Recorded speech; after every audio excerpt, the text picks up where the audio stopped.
Broadcasting from the business capital of the world, this is the Podcast Business News Network. Savor life with Diana. That's what it's all about. And we're urging everyone to do the same. She's talking about the life coaching she does here for business women to help you achieve more success with less stress, avoid that burnout, and don't ever step back from reaching those dreams and goals. Start now. Go to savorlifewithdiana.com. And we're excited to have her back here live today on the show. How are you? Hey, Jill. I'm doing wonderful. How are you? I'm doing fantastic. Excited to have you back today. And I know we're going to be discussing a little bit about willpower and why that isn't enough to beat stress eating. And we'll talk about some of the things that actually do work. So first and foremost, Diana, please say hello and introduce yourself to our listeners. Yes. Hi, my name is Diana. I am a coach for peak performers who want to not just work harder, but work smarter so that they can avoid burnout, manage their stress, and achieve sustainable success that doesn't cost them their health or happiness. Yeah, And by the way, tell us where you're located, and you work with people virtually all over, though. Yes, I do. I speak and I coach virtually all over. And I'm based in Honolulu, Hawaii. So while it's getting cold on the rest of the mainland US right now, it's still like a nice 78 degrees here. I was enjoying the breeze with my daughter this morning. Miss Olive, right? That's her name, Olive? Yes, that's right. And how old is she again? Oh, she's almost a year and a half. And she's so much fun, but there are times where I just with a toddler, it's like, oh my God, this is so joyful. Yeah, I get it. We've been there. A lot of us can relate. And then things change. And then you're going to say, I miss those days. And you're going to be like, what? Yeah. You got to write everything down. Take plenty of pictures and videos, which I'm sure you're doing. And the stress of raising a child, that's a whole nother show. We could do that. But today we're going to talk about stress eating, right? What exactly is stress eating, by the way? Let's get started there. Sure. Stress eating is a response that we have. Sometimes people think of it as like cravings right around the time that they're going through something really stressful for them. And it's actually really more than that, right? It's our body's way of seeking comfort in an uncomfortable situation. So we eat, or some people actually don't eat. So it's really interesting, the way that stress eating affects people. Some people stop eating altogether, and some people eat even more than normal. And a lot of people think that it's actually the stress that's a problem, but it's not. So that's where we're going today. We're going to talk about what's actually the problem, what's causing the stress eating, so we can stop that. Because as long as we're addressing the symptom, we're not getting to the root cause. And I don't want us to just go off and think that we need another diet, that keto is going to solve our problems or any of those things. We actually need to go deeper beyond simply changing our diet and start looking at other factors that are causing us to stress eat in the first place. Yep. And let's dive into it and figure this all out. You say your stress response is the real problem, not your external stressors. Yes. Interesting. Yeah. So we think that stress is caused by the stress in our life, right? It's our job, it's our family, it's our busy schedule. But that's not true. But I understand that mindset as well, right? For a long time, I blamed my stressful job for my stress eating. I thought it was being in those high stress environments like Wall Street or Michelin-starred kitchens. And I thought that constant pressure was why I'd be reaching for a snack or, whatever that was, right? And I would try, when I'd notice myself gaining weight, I would try to willpower myself to diet. But the second that the stress got out of control, so did my eating, right? And then I would end up beating myself up saying, I don't have enough willpower, so I would make it mean something about myself. But what I've realized over time is, hey, I'm a pretty resilient person. I do have a lot of willpower. Darn There's right. something else going on here that I'm not considering. And when I started to look and realize that it wasn't just the job causing the stress, but it was how I was handling it. Because there were other people, right, who were also going through the same job stress, who weren't stress eating like I was. So that means that there's got to be a way outside of stress eating to manage this, right? So when I started working on my stress response, that was when I started to stop turning to food for relief. And actually, overall, my stress response changed. So, this is the same thing that I see a lot of times with my clients. They think that they blame their demanding jobs for why they're overeating or why they're not eating. Again, like I said, it works both ways. It's really interesting. Yeah. And what we were able to do together, we used a couple different techniques to actually help her manage her stress response so that she wasn't craving sweets in the middle of the night anymore. She was craving calm. And that way she wasn't using food as a crutch for when she felt like she couldn't handle everything that was on her plate. She was able to reclaim that sense of control, not just in her work, but also with food. Oh, Diana? Yeah. Oh, yeah, we froze there for a second. All right. Well, let's also elaborate on, this stress eating. You say it's not a discipline problem either. So what is it then?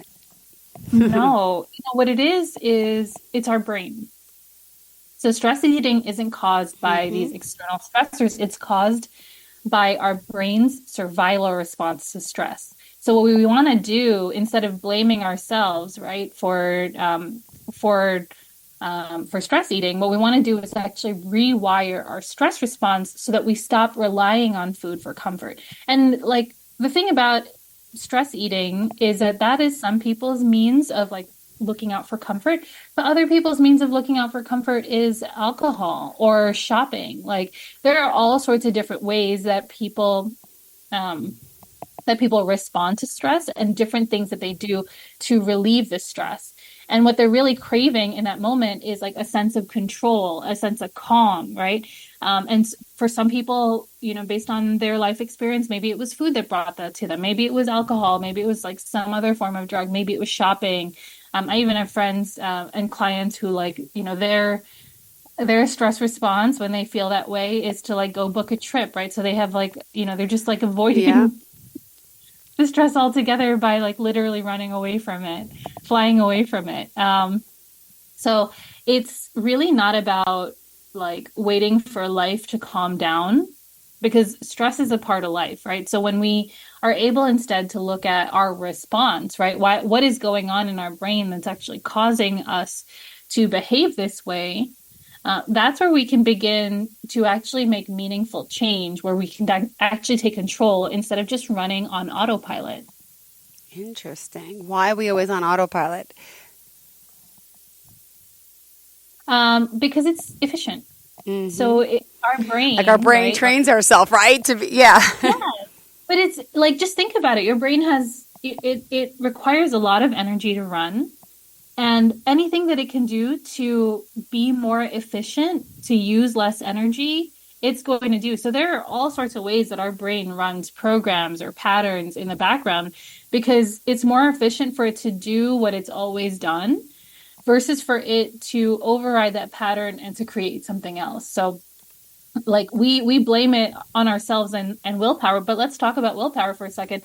When does willpower tend to fail? It's when we're stressed out, right? It's you were all so good, quote unquote, with your diet or with, your budget, not overspending or whatever that looks like for everybody.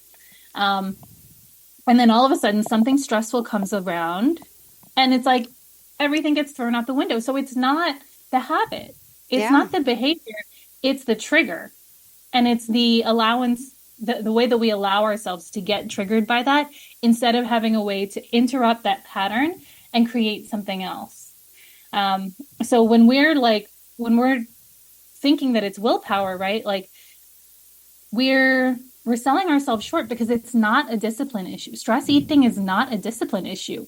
It's our body's cry for comfort, right? Yeah. And so when we're able to feed our body's craving for calm, the habit stops. Yeah.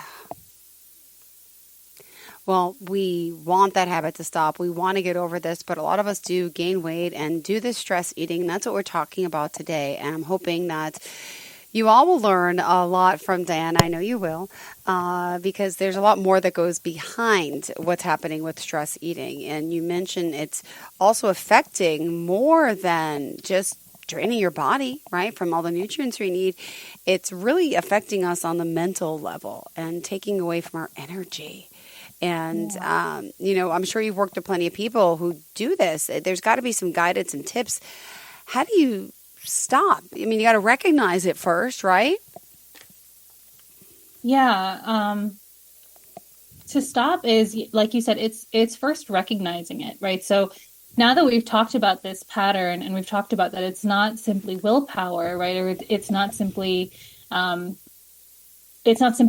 that just has to happen. Now that we understand that our brain is involved in this, next time you're reaching for a snack, or next time you swear that you're not hungry when you're stressed, or next time you're making that impulse shopping decision, or again, whatever that looks like for you, just check into how you're feeling. Yeah. The first step is to have that awareness. Like, am I eating this? Am I consuming this am I making this choice because I'm stressed out, or am I making it because I really want this? Like, is this me seeking comfort in some way? Or am I like, is this something that like my body actually needs? This is something I actually need, right? Like, so when we stop that impulse, right? When we demonstrate control over the impulse, and like how we do that is not with willpower, but with understanding and compassion, right? Like, the more that we judge ourselves for the pattern of stress eating or stress buying or whatever it is that we do, the more that we're not able to bring ourselves the compassion that we need to change the behavior. We need to actually do something different, right? Because we've been beating ourselves up for stress eating, for doing this bad habit for how long? And that hasn't worked. So why not try something different? Because obviously beating ourselves up, thinking that we're weak, thinking that like, that we just need another diet, that we just need another budget, that we just need like, to take action in a different way. Like, that hasn't helped us. It hasn't actually fixed the problem. So I think that when we go back to, what's like causing this trigger? Like, oh, I'm noticing I want to reach for a snack. I'm noticing that I want to reach for my credit card and buy something. I'm noticing I want to like book a trip. Like, like what's really going on inside me? Like, what am I feeling? What am I running away from? Isn't there this acronym? It's HALT, right? Are you really hungry? Are you angry? HAL is lonely. T is tired. Right? We should stop, come to a halt and think, what's really going on here? You got to think before you act, right?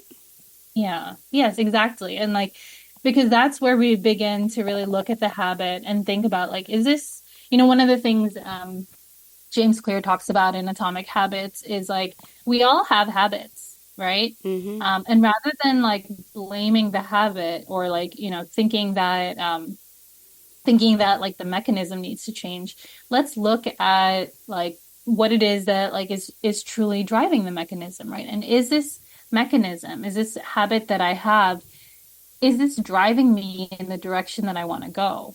So when we can notice ourselves reaching for the snack or reaching for a second slice of pizza or whatever that is, instead of just going right into it, if we can stop and say like, is this behavior serving the person that I want to be? Perfect. Is this like who I really want to be? And the version of me who is healthier, the version of me that is, isn't like stress eating, is this the behavior that that version of me would be doing? And like doing it again from this place of not judgment and not shame, because again, those are more emotions that are just going to lead to like falling back into the addictive pattern. Like, so if you think about addiction, right? Because I talk a lot, I have an upcoming chronic stress masterclass where we're really going to talk about like stress as an addiction. Addictive patterns, right? There's like a thrill of like indulging in the addictive pattern, whatever it is. And then after we have the thrill, there can be this like almost like if you think about it as an addiction, like the hangover, right? Like the bad feelings that come after it. Like, oh, I wish I didn't do that, right? Like the beating ourselves up, like, oh, I should never do that again, right? And then there becomes this like resolve, like, okay, I'm never going to do that again, right? Or in the case of the diet, or the stress eating, it's like, I'm going to put myself on this like restrictive diet and I'm never going to do this, right? And then we continue along that path until we have a relapse, Yeah. typically caused by stress. Right. So we have this like stressor, this thing that feels out of control in our lives. And so in an attempt to comfort ourselves, to take back control, we go back to whatever our addiction is. We go back to whether that's food, whether that's alcohol, whether like for some people it's even sex, like there's all different forms of addiction, gambling, like, and some of the addictions, right, like are illegal, but some are totally legal and like all around us all the time. So what we need to recognize is like, okay, when I'm under stress, where is it I go and reach for comfort? So true. And when you reach for that again, consider like, am I really looking for comfort in this moment, or am I really needing this thing that I'm going after? And that's part of it. But again, because these are patterns that are deeply embedded into our subconscious, like that's one of the things we're going to talk about in the masterclass, which Yeah. you can sign up on my website, savorlifewithdiana.com. Perfect. That allows for you to really look at and think like, like what is going on and how do I begin to actually reprogram my subconscious mind so that I stop doing this? Because it is possible to reprogram our mind. And what I love with the work that I do with the clients that I work with is they may be stuck in this pattern for years. Like I've literally worked with women in their 50s or 60s or 70s who've had these patterns of stress eating like pretty much their whole lives. And they can experience and a shift in behavior, so they can like feel the difference, like where they're able to like find that calm truly craving, and that leads to a shift in behavior that literally they can like start to feel in minutes, where like somebody could be, I've had clients who they report to me like losing weight without even trying, or that all of a sudden they just don't crave the alcohol anymore, or they're like all sorts of different ways that this works. And what it really is doing is it's addressing the calm that our body is truly craving. Yeah. And instead of when we have a lot on our plate, thinking that we should just pile more onto our literal food plate, like it's about helping us to actually to address those issues in a way that's actually sustainable and that fulfills our longer term goals, so that we're not just going after that short term like fix, Yeah. but really get the long term calm and peace we're looking for. Beautiful. And that's what it's all about. Let's just remind everyone again, Savor Life with Diana. She's a peak performance coach. She's helping so many. She's got retreats. She has a lot happening as an international speaker. And she's also an author. What's the title of the book? Yeah, it's called Manifest Your Dreams Journal. Perfect. Exactly. And that'll help someone well on their way. And is there the journal for the overeating, the stress eating as well? There's not a journal, but there is like a healing technique that again we're going to talk about in the master class. And so even if you can't make it live, there's a recording. So click that button. It's right at the top of my website. It's called Stress Masterclass. Just go and check it out. Let's get to the bottom of the stress problem so that you're not blaming everything outside of you for what's going on, and you start to take control of what's going inside you. Because the truth is, we can't control the stress, whether it's the election stress or it's, like whatever is going on in the world. Like I have one client, she's talking about like, oh, she has wedding stress, right? Another client talks about like the stress that she's having with her family because, her mom is in hospice or whatever. It's like no matter what, life is going to have stressors for us. So rather than like succumb to a craving every single time that we're stressed out, let's start feeding our body the calm that we really are looking for. Perfect. Sounds good to me. And by the way, Diana, I just want to also point out you can reach out to her there right on the website. And you also you're still doing your podcast? Was it about body positivity or? I have not recorded one of those with my Okay, co-host in okay. Just quite asking, some just asking. time. Well, But you can find it on Spotify and all the podcast platforms. all right. Well, what else do you want to share with our listeners about this overeating and stress eating and how you can help them make it stop? What I want to share most is that it's possible. And that, like, again, even if you've been in this pattern for years, like my clients, when they work with me, sometimes they're like, oh, yeah, like they don't even sometimes mention the pattern because it's just been around for so many decades. They don't think that we can handle it in the months that we work together. And literally, they'll see this shift in themselves happen in months where like things that had weighed them down and that had felt like they couldn't do it absolutely become possible. And Yeah. so I just encourage you to think like it doesn't, just because you've been here or struggling with this for decades doesn't mean it's going to take decades to eradicate this. What it really says is your body has been craving calm. It's been craving peace. It's been craving something else for a long time. And what you keep feeding it isn't actually satisfying it. So once you're able to feed your body that satisfaction that it's truly looking for, the peace, the calm that it's really seeking, because again, like when you're under chronic stress, there's nothing your body wants more than to get out of that, right? And so what we're doing when we're stress eating is we're trying to soothe some part of us, but we're not really soothing the part of us that like is going to cause us to like, like when you have a craving satisfied and you're like, then I get a stomach okay, ache. My craving is potato chips. And then I eat them and then I have a bad stomach ache. True. yeah, yeah. But like, when you're like, when you're craving not a food, but like something in your life, and then you receive it, like like you're pursuing something and then you get it, and then you just have this like feeling of like satisfaction, like okay, I've got that thing. That's what you're really craving. You're Yeah. not craving the potato chips. You're not craving the French fries or the pizza or any of those things. You're craving that like that comfort. And for whatever reason, for a lot of times when it's a specific food, there can often be like a childhood memory that's attached to it. So it's like somebody that, like you remember having potato chips with as a kid, or like maybe it's a specific brand or something like that. Yep. Like for everybody, it's different. But what you'll notice is that it's like, it is again, it's going back to like it's almost like we'll talk about the potato chips since you brought it up, right? Oh, now I'm craving But them. Yeah. Thank you. Yeah. Thanks, Jill. Uh-huh.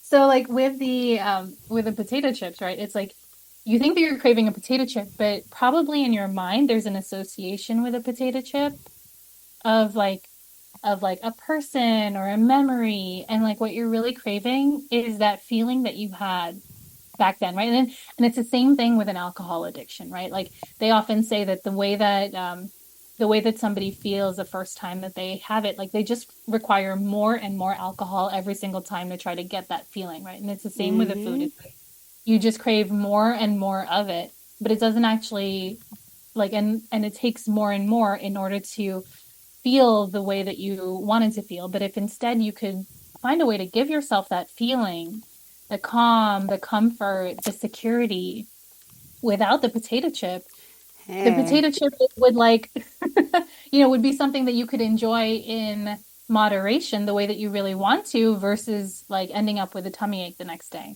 Yeah, very true. That's right. It does bring me back to childhood. It was so much fun. We would have a bag of chips in this the cabinet full of chips, and my mom would always let us sneak in there and have them like all the time. We'd watch TV, so it's a good fun memory. Every time I have a chip, I Yeah. think of that. Always think about Yeah. my family. I do. Yeah. So like it may be you're craving that family connection, or like that security of like thinking of your mom again. Yeah. It's so we think it's about the food, and it's like totally about Maybe something it's else. not. Yeah. Yeah. And so when we like, it could be like I don't know if any of your siblings or like your mom is still around, but like if instead of like you could have like maybe just one potato chip, because also the potato chips are delicious, right? I mean, I'm a chef, so of course I love like good, but like it could be like, you could have the conversation with a family member or with somebody that you love at the same time that you're enjoying a couple chips, as opposed to like when you just I do the whole end up bag. in I know. a bag, right? And it's like And those are the sort of things that like all of us can do, right? Like Yep. for me, it's not potato chips. For me, it's like French fries, right? Like I think about, Hey, potato chips are French fries, different forms. So now you got me. Yeah, they are. similar, Yeah. very similar. All right. Yeah. Well, Diana, unfortunately, we're out of time. Let's remind everyone, all the ways we can reach out to you. Yeah, so you can find me on social media, Instagram, YouTube, TikTok, Facebook. It's at Savor Life with Diana, SAVOR Life with Diana. Or you can go on my website, savorlifewithdiana.com, and that's where you can sign up for my upcoming free masterclass. It's a 30-minute stress masterclass. We're going to talk about the root of the stress problem, similar to like what we've dove into here, because it's not just stress eating. There are so many different ways that stress affects our body and our health. And when we know about it, we can actually stop the pattern, and we don't have to keep addressing just the symptoms and end up stuck in that cycle of feeling sick and tired of being sick and tired.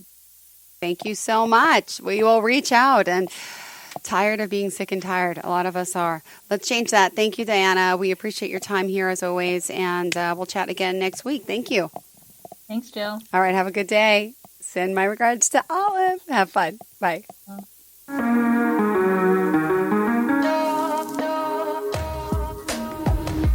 Broadcasting from the business capital of the world, this is the Podcast Business News Network. What I know about courage, I learned from my adoptive mom.